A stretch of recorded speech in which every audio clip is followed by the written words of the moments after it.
Vamos a darle continuidad al Congreso porque estamos un poquito apretados con los tiempos. El panel que viene es un diálogo muy interesante, el dilema entre democracia y autoritarismo.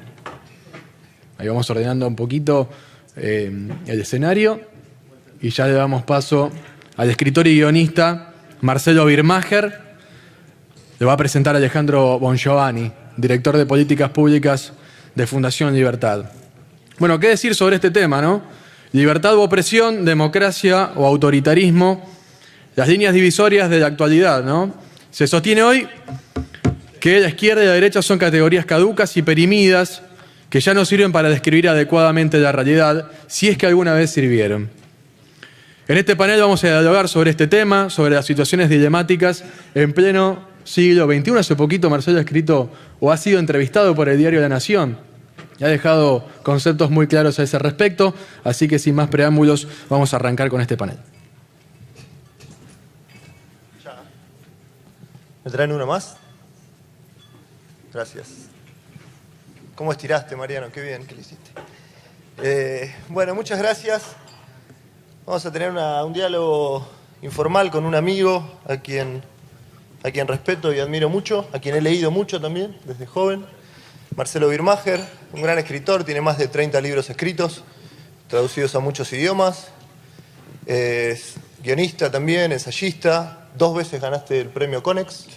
Y ahora, dentro de muy poquitos días, la legislatura de Buenos Aires lo va a reconocer como personalidad destacada de la cultura. Gracias, Marcelo, por acompañarnos. Gracias a ustedes. La idea es que conversemos un poquito sobre estas dos tensiones de democracia y autoritarismo. Pero primero, ya que estamos acá, yo no sé si te acordás, vos en el 2014 estuviste en este mismo salón, en nuestra cena de fin de año de la Fundación Libertad. Hablaste antes de un señor que en ese momento quería ser presidente y terminó siéndolo, ¿no? Hablaste antes de Mauricio Macri. ¿Qué cambió de esa Argentina de 2014 a esta, no? Me parece que es un cambio colosal. No me atrevo a usar la palabra ontológico, es decir, que es un cambio paradigmático. No me atrevo porque creo que ya existió un cambio de esta naturaleza de la dictadura a la democracia en el 83. La epopeya de Raúl Alfonsín sí fue ontológica. El desafío que tenía por delante Alfonsín era muchísimo más grave que el que los argentinos teníamos para desprendernos del autoritarismo kirchnerista.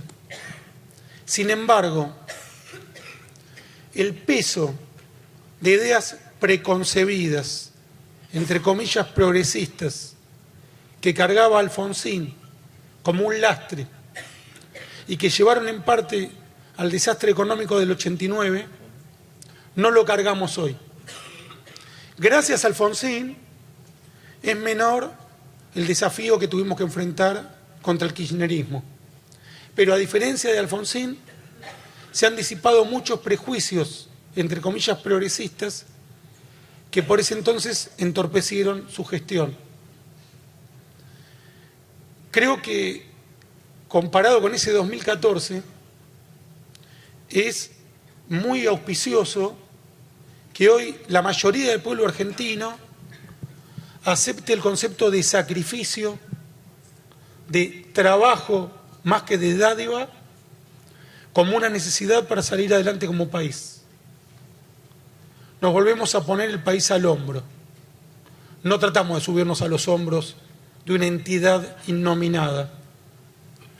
Para cerrar, yo soy larguero en las respuestas, pido disculpas, pero para cerrar, un elemento irracional, pero favorable. La mayoría de los elementos irracionales son desventajosos, pero este es uno ventajoso. Era inimaginable en ese momento la apertura, el aire refrescante que íbamos a estar respirando ahora. En 2014 era completamente inimaginable. Era imposible anticipar que María Eugenia Vidal le iba a ganar en provincia de Buenos Aires a Aníbal Fernández. Que el pueblo argentino iba a acompañar con esa voluntad decisiva a la presidencia de Mauricio Macri.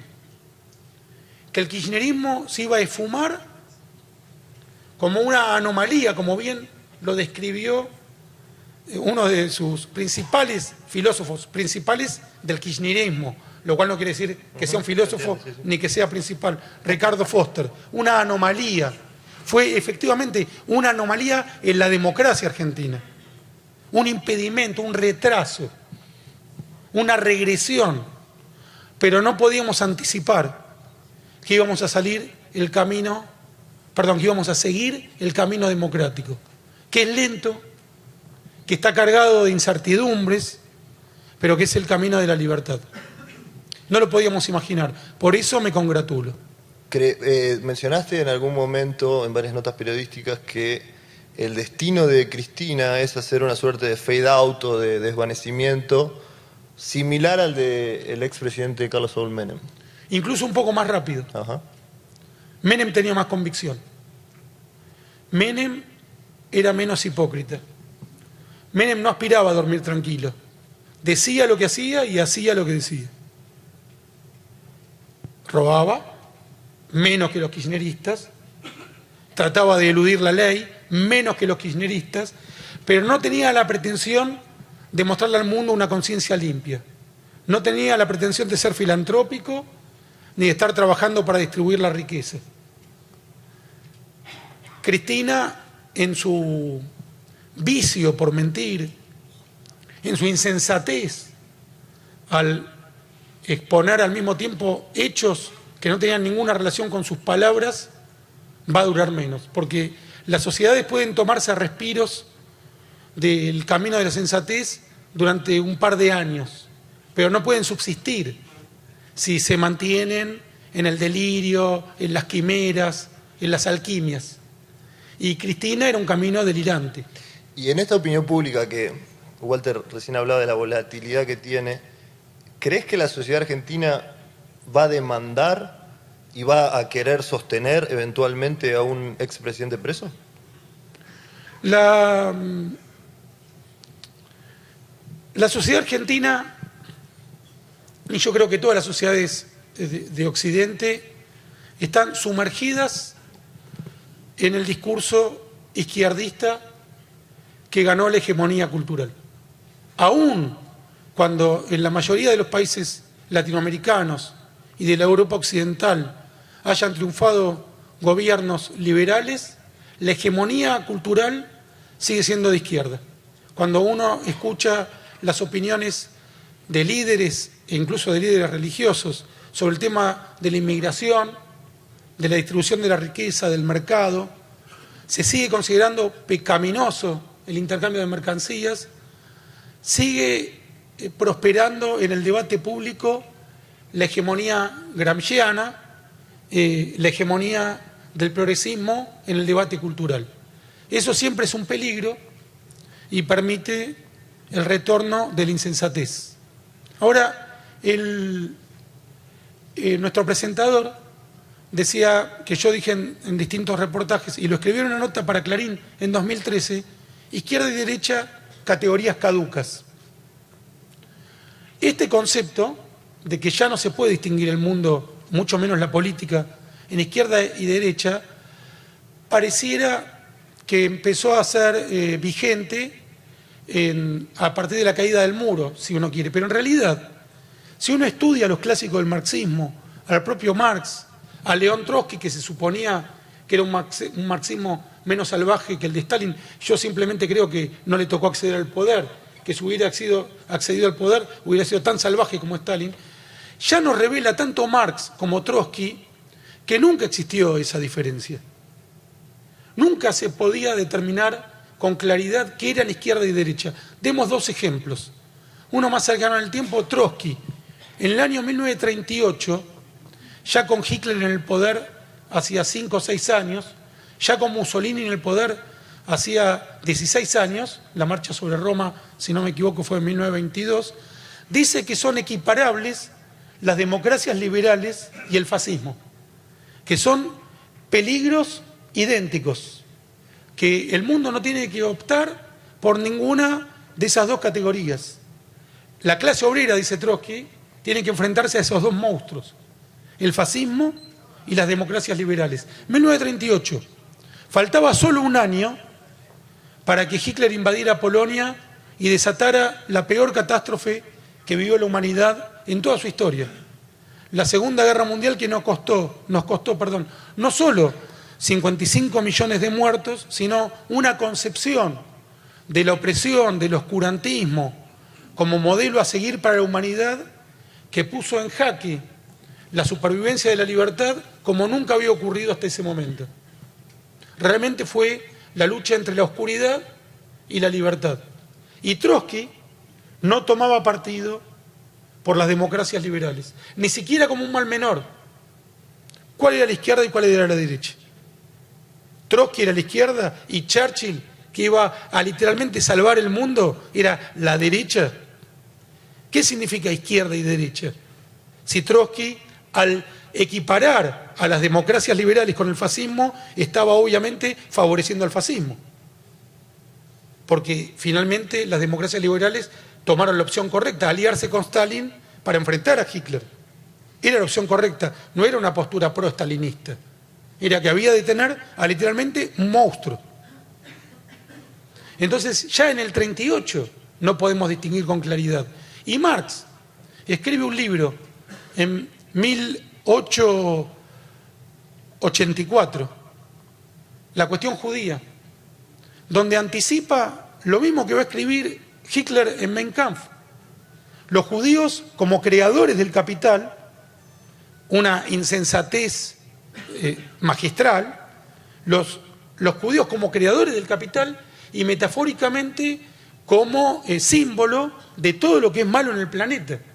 Ya Marx lo escribe en La cuestión judía y Hitler lo va a retomar en Mein Kampf. Ahí también hay una unidad inseparable. Heidegger, el gran filósofo hitleriano, recupera muchas de las categorías marxistas en su Ser y Tiempo y en sus diversas alocuciones, en todos los casos insensatas, incomprensibles, mucho más admiradas por los curas que son que por algún tipo de propuesta inteligible. Y finalmente el pacto Stalin-Hitler de 1938 precisamente, Ribbentrop-Molotov, no sé si estoy diciendo la fecha bien, 38, pero es previo a la invasión de Polonia, que se la dividen en dos, los rusos y los alemanes. ¿Dónde estaba la izquierda y la derecha? Todos los partidos comunistas del mundo apoyaron a Stalin en su pacto con Hitler. ¿Qué teoría se los impedía? ¿Cuál era la teoría de izquierda que les impedía pactar con el mal en el planeta? Porque buenos no hay, pero malvados sí. ¿Qué teoría marxista les impidió pactar con Hitler? ¿Dónde estaba la izquierda y la derecha? ¿Saben? Y con esto cierro esta parte de la respuesta, perdón. ¿Saben que Hitler le exigió a Stalin la entrega de todos los comunistas alemanes exiliados en la Unión Soviética?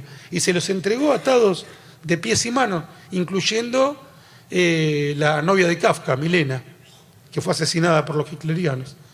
Entonces, aun cuando mientras creamos en esa falsa dicotomía izquierda-derecha, corremos al riesgo de volver a elegir al emperador desnudo.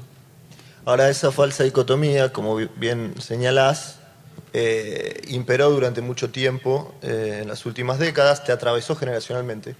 A vos, y seguramente me imagino a la comunidad de artistas. Al final del día vos te movés en un colectivo de artistas, escritores, músicos, etcétera. Penetró la facultad, penetró las academias, penetró los medios de comunicación, como lo decía de manera muy gramsciana. ¿Eso se está morigerando por el paso del tiempo? ¿Vos creés que las generaciones vienen más lavadas de ese tipo de prejuicios y de ideologías? ¿O es simplemente una cuestión, digamos, de que los hechos están demostrando que la realidad va por otro lado? Mi generación tuvo una red, en el mejor sentido del término, en la red que protege a los malabaristas o equilibristas.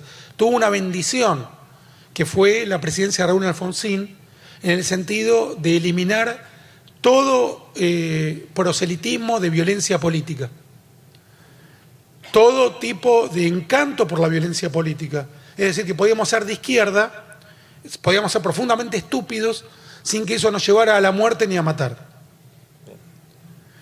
Bendición de la que no gozó la generación precedente.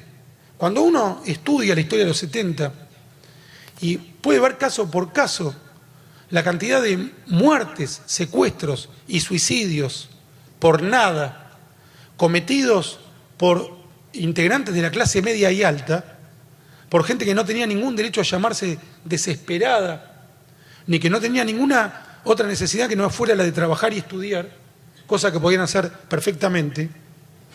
Cuando uno ve la indiferencia de las clases más sumergidas, como los que vivían en Villa Miserias, o de la clase obrera, a estos paradigmas de, entre comillas, izquierda, que llevaban a cabo los que realmente protagonizaron la sangría de los años 70, los montoneros, el ERP, los maoístas y los militares videlistas, en todos los casos de clases medias y altas, comprende de cuánto nos salvamos los que cometimos la estupidez de ser de izquierda en los años 80. Entonces, ese atravesamiento, en nuestro caso, llegó desarmado, llegó sin sangre. Yo siempre digo, uno puede cambiar de ideas, pero los muertos no se vuelven a levantar. Por eso, nunca hay que matar, porque si te arrepentís, ya es tarde. Siempre hay que ser un estúpido desarmado. Que vamos a ser estúpidos está garantizado. Entonces, mejor desarmados. Ese atravesamiento duró lo que duraron los años 80, del cual yo participé en esa generación. Yo a partir del año 93, 94, definitivamente en 95, abandoné cualquier teoría izquierdista, aunque me quedaba todavía la inercia progresista. Claro. Pero ya había abandonado cualquier tipo de identificación con el marxismo, había reconocido el fracaso total de cualquier tipo de socialismo marxista o revolucionario. Ahora, la actualidad. ¿Cuántos son los que hemos hecho este recorrido? Creo que todavía somos muy pocos. Sin embargo, nunca he visto tantos pensadores liberales o no progresistas expresarse en los medios de comunicación. Nunca, como en los últimos años, he visto tanto Lori Sanata, que incluso se atreve a debatir al Papa. Nunca he visto tantos que asienten ante algunas de las declaraciones de Vargas Llosa. Nunca he visto tantos que en un conflicto como el de Cataluña, por ejemplo, en plena Cataluña se animen a rebatir las tesis independentistas más irredentas, independientemente de cuál pueda ser la parte más razonable. Yo personalmente estoy a favor de una España entera, yo estoy en contra del independentismo, pero aún así ese tipo de discursos eran hegemónicos casi sin debate hace un par de años. Ahora ya puede haber una marcha de los que están en desacuerdo. Nunca he visto tantas expresiones a favor de la libertad como en estos últimos años, lo cual no quiere decir que sean mayoritarias. Son mucho más que las que yo recuerdo en las décadas previas. Y en este contexto, el discurso del kirchnerismo tardío o de la Cristina a candidata luce casi como una ucronía, digamos, como algo ajeno al tiempo. ¿Cómo estás viendo este último tramo de Cristina candidata, sus declaraciones, sus actos multitudinarios y demás? Bien, yo creo que los actos multitudinarios deberían ser una expresión del pasado. Debería existir una circunstancia realmente excepcional para que hubiera un acto en donde estemos todos parados gritando algún tipo de consigna. El espectáculo a mí, a nivel piel, epitelialmente, lo estoy diciendo bien, no lo sé, me desagrada. Cuando yo veo transcurrir micros naranjas llevando a hinchas de fútbol, ya no digo a los que son el ganado de la política, hinchas de fútbol de entre 30 y 50 años, sacando los brazos por la ventanilla y gritando, es un espectáculo que me resulta desagradable. Tal vez sea un prejuicio, pero a mí no me da buena espina ver adultos sacando la mano por la ventanilla y gritando por la ruta. En todos los casos, tal vez me crucé con micros que solo a mí me ocurrió de manera casual. Son agresivos con los autos que pasan alrededor. Nunca hay ni un saludo, ni una sonrisa, es una posición de agresividad frente al resto de los automovilistas. El que va en el micro gritando. Y un adulto vestido con un uniforme determinado, una gorra que tiene el nombre de una persona, gritando, tampoco me parece algo optimista o encantador o que me resulte auspicioso para el futuro. Tal vez yo sea un amargo, pero yo prefiero a la gente que trabaja y estudia. Y prefiero el esparcimiento en la intimidad. Puedo ir al Little Park, a ver una película. ¿Al Little Park? Dijiste. Sí, ya no está más. Por eso voy. A ver una película, pero el hecho de el griterío, el saltito, el que no salta, no he tenido buenas experiencias al respecto. No ha derivado en proyectos productivos. Las redes sociales están suavizando la política de masas, ¿no? La política de masas, digo, presencial. Es muy interesante eso, es muy interesante, porque efectivamente son la competencia de los actos, pero han generado un nivel de agresividad intelectual y simbólico como tampoco habíamos conocido en el debate físico. Ahora bien, en las redes sociales no puede haber una puerta 12, como ocurrió en River. La gente no se mata por medio de las redes sociales. Quizás en el futuro nos encontremos que por culpa de, como ocurrió en los juegos virtuales, nos encontremos con un nuevo tipo de violencia que se expresa en lo físico. Pero hoy por hoy es, para mí, una gran mejora respecto de los actos físicos. Yo siempre, esto ya como escritor lo digo, siempre escribo a favor de tomar distancia. A mí siempre me gusta estar a 1 metro del otro. No confío en las grandes manifestaciones. No creo que los seres humanos estemos muy preparados para reunirnos de a 60.000 y mantener el orden y saber por dónde salir. Yo personalmente no iría nunca con un niño a una concentración de más de 50.000 personas. No confío en la raza humana. No confío en mí y no confío en general. Cuanto más contenidos estemos, no vigilados, no controlados, sino contenidos, cuanto más desconfiemos de nosotros, mejor. Ahora, las redes sociales han dado una libertad y un anonimato que resultó un enorme incentivo para la agresividad, para el insulto, para la expresión sin ningún tipo de contrastación, para la mentira. Y vuelve a poner sobre el tapete la necesidad de que la libertad vaya acompañada de la responsabilidad. Cuando yo escribí hace muchos años, y en esa ocasión, curiosamente coincidiendo con Horacio González, una crítica de los blogs en cuanto a que no tenían editor, a que cada uno escribía lo que quería, lo cual está muy bien, pero que eso no mejoraba la calidad de la escritura. Que paradójicamente el contraste con un editor, la corrección, la atención, no podés escribir cualquier cosa, hay un lector, lo que estás diciendo tiene un efecto en los demás, tenés que tener algún tipo de control externo a lo que vas a publicar cuando llevas un libro a una editorial, de quién estás hablando, a quién estás acusando, qué estás diciendo. La desaparición de esos controles no generó una mejoría en la escritura, muy por el contrario. Entonces, el acto opinión es viejo, no va a definir que haya más o menos votos el acto, a no ser que haya un orador, pero eso depende del orador, que haya un orador magistral, como puede ser el famoso debate de María Eugenia Vidal con Brancatelli. No sé cuánto definió en cantidad de votos, pero definitivamente movió el amperímetro, al menos en el sentido de la opinión pública. Déjame tocar un tema que sé que es sensible, pero ¿conocés el síndrome de Casandra, no? Casandra es esta mujer mitológica que tenía el don de la adivinación y la maldición de que nadie vaya a creer en lo que ella adivinaba. O sea, sabía lo que iba a pasar, pero nadie le creía. Hay 2 autores, uno sos vos y el otro es Pérez Reverte, que hace muchos años vienen alertando contra el islamismo extremista, diciendo, ojo, que estos muchachos no son desclasados, que están buscando ser integrados, sino que lo que quieren hacer es horadar las bases mismas de la civilización occidental. Y nosotros, por ser europeos, lo decía Reverte, vos desde tu punto de vista bonachones bien alimentados y contentos y teniendo cierta culpa de clase por haber logrado un nivel de desarrollo, los estamos dejando venir, los estamos dejando venir. Vos escribiste algo en 2005 alertando sobre eso, Pérez Reverte también por esa época.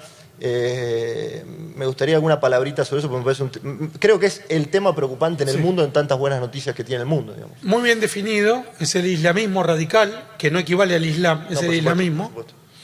Lo cual no quiere decir que el islam sea una religión de paz. Yo no tengo por qué hablar bien ni del islam ni de ninguna otra religión para aceptar las diferencias. Estamos hablando de hechos concretos, de ISIS, Hamas, Hezbollah, Al-Qaeda y sus distintas vertientes, Boko Haram en Nigeria. Reitero, no hay por qué cantarle loas al Islam para permitirle ser en una democracia en tanto se cumplan las reglas de la democracia. Pero vamos al tema que es el tema punzante, el vigente, el que nos pone en jaque, que es el islamismo fundamentalista. Dijiste tema sensible porque efectivamente muchos años después de escribir, como bien señalaste, de 2005, yo alerté cuando incendiaron París. Los islamistas incendiaron París. Los supuestos marginales, falsos, eran los habitantes de los banlieues parisinos que no eran nada marginales. Eran inmigrantes recientes de África del Norte que vivían 25 veces mejor que cualquier integrante o habitante de las dictaduras del mundo árabe. Cero marginales. Tenían acceso libre a la educación pública, a la salud y a la prosperidad en cuanto trabajaran y aceptaran las reglas de la democracia. Pero la querían incendiar y efectivamente incendiaron miles de autos, no sé si lo recordarán, sí. Y asesinaron... Que en ese momento parecía como algo medio aislado, una moda, así lo presentaban los medios, una moda de jóvenes, una cosa muy... ¿Qué decían los medios? Los medios decían, y si hay violencia es porque están haciendo un reclamo justo. La violencia como partera de la historia.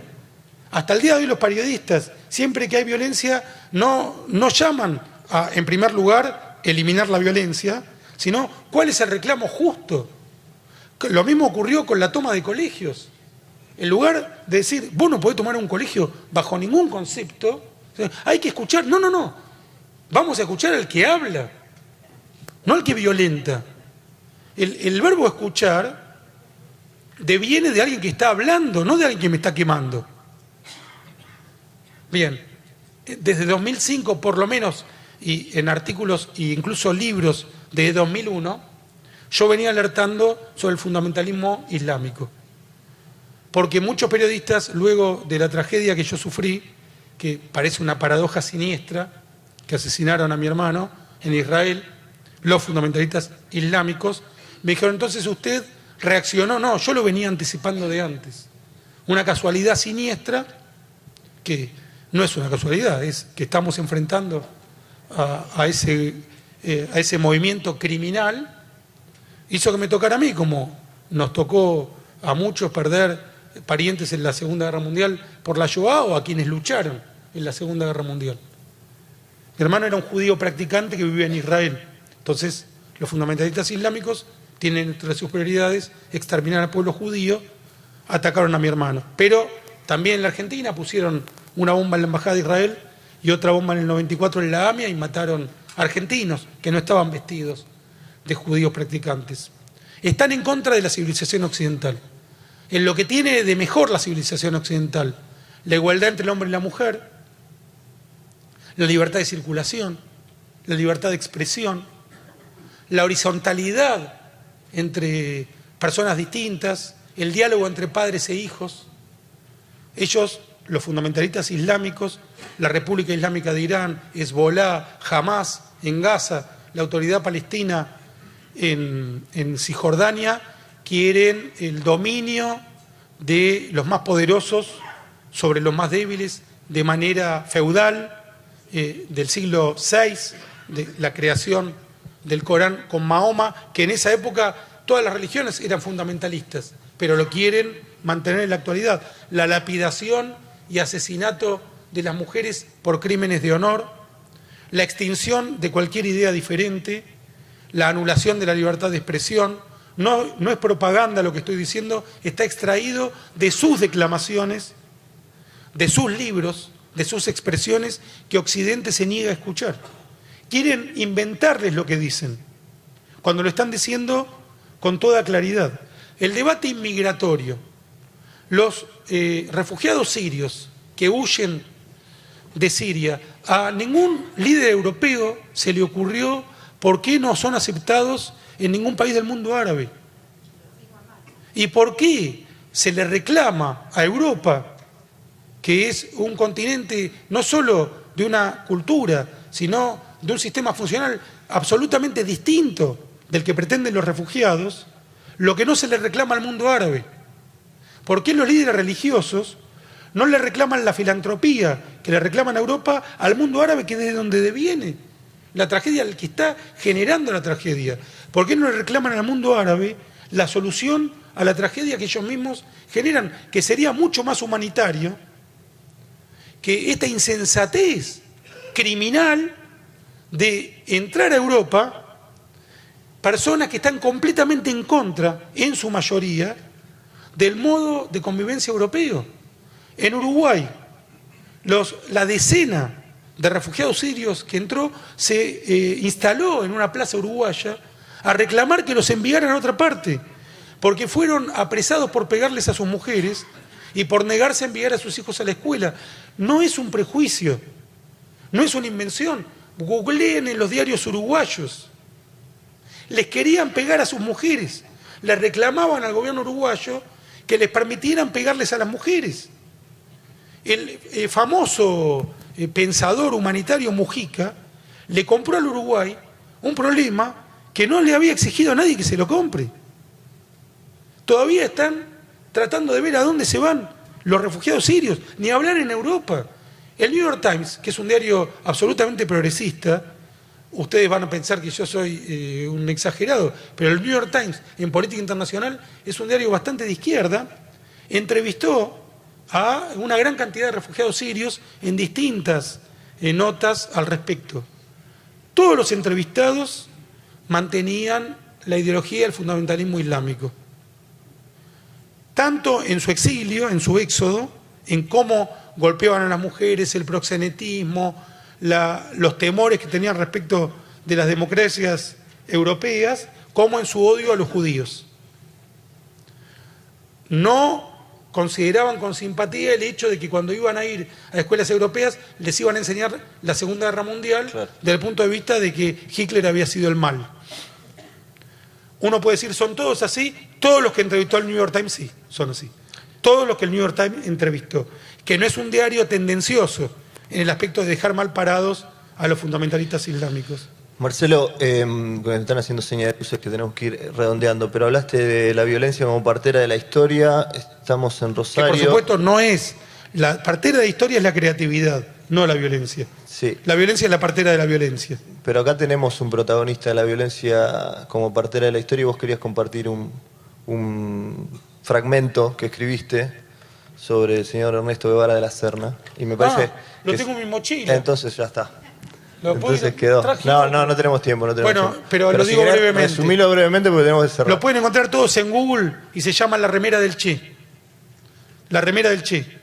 Es una chica que en el cumpleaños 50 de su padre tiene puesto una remera del Che.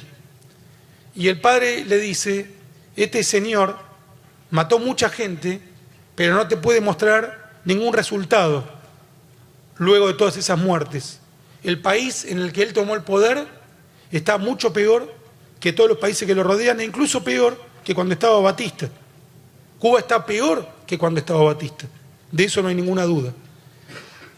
El señor en cuya remera vos te enfundás, propuso encerrar en campos de concentración a las personas homosexuales. Propuso 2 o 3 Vietnam, es decir, guerras sangrientas que no conducían a ningún tipo de país mejor. En cambio yo, le dice el padre a la hija, me levanté todos los días a las 6 de la mañana para que vos puedas estudiar, para que tengas un servicio médico, para que te puedas vestir y puedas comer. Y en este país, en Argentina, nunca violé la ley. Fui un comerciante honesto, desde el día en que empecé hasta hoy. Pagué todos mis impuestos. Nunca maté a nadie, ni me quise hacer matar. Yo tengo que ser tu héroe. Por lo menos hoy que cumplo 50 años, ponete una remera con mi cara. Hacelo ver, Majer.